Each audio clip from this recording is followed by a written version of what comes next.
Hey traders, Raghee here, and in this video we're going to take a little different approach to looking at the range that we've got in the broader averages. So we're going to start off with a chart of the 60-minute S&P, then we'll take a look at the Dow, NASDAQ, and the Russell. But let's keep one thing in mind as we go through this.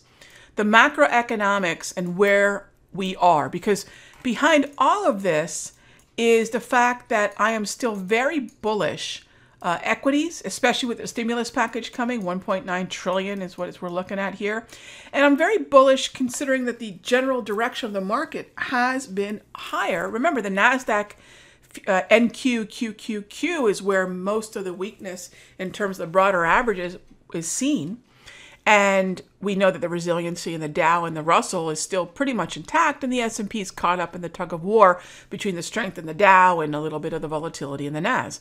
But with that being said, remember, macroeconomically, we are in a reflation environment. So as much as I want to talk about equities, I do want to just mention that commodities, I think I won't call this a super cycle and, start talking with all this hyperbole, but I think we do have the beginning of a prolonged commodities uptrend already underway and certainly not done yet. You can see it in grains.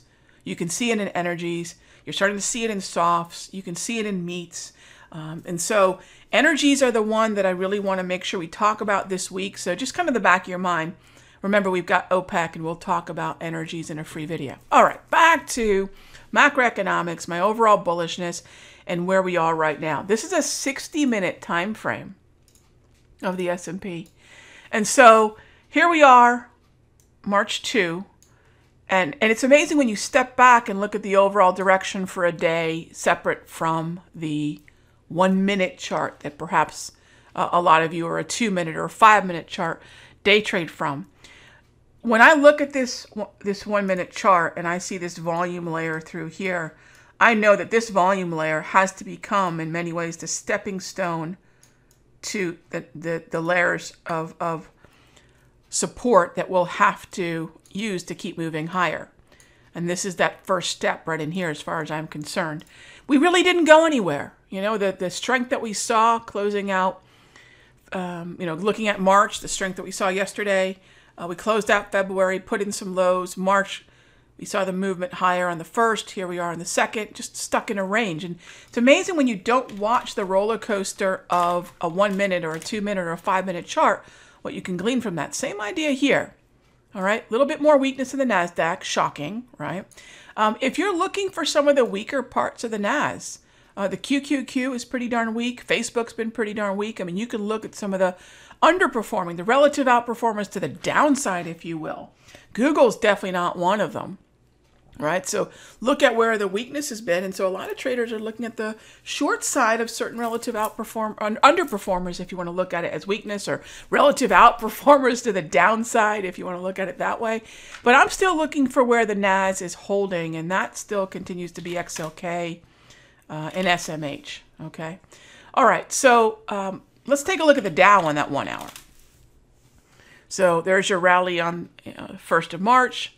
And here we are once again, just kind of all gathered up in this area of volume. Look at where most of the volume is versus most of the candle bodies. And again, in order to take that next step higher, right, this is going to have to be a platform from which we continue to move. And that's how the markets move, right? If we can get through this layer of volume, and this is right now, we can argue and say it's resistance. Once we get above it, that will be some volume support. That could be the catalyst for a momentum trade, meaning if we can get above, say, 31.6 on the Dow futures, that could be the beginning of more movement higher if we can get through this volume. All right, finally, the Russell. Little trickier picture here.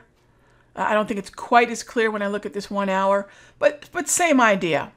What I think is a little bit more tricky about the Russell is that this area is pretty low in volume, so we could fall a little bit more. This could be a little challenging for the Russell to gain some support, but if we can get above this level here, call it just above 2250, once again here above 2260, this is a point of control, by the way, and then, take out that swing high. Russell may be trickier, which means, hey, go take a look at the KRE.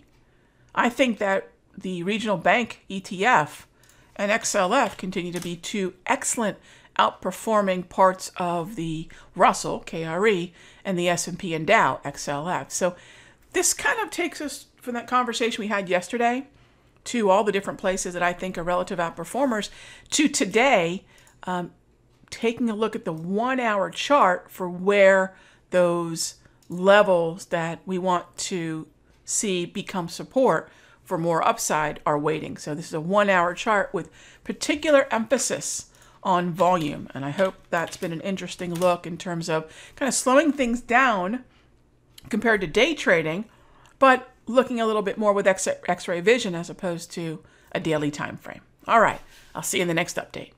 Without simpler trading, I could not have financial independence.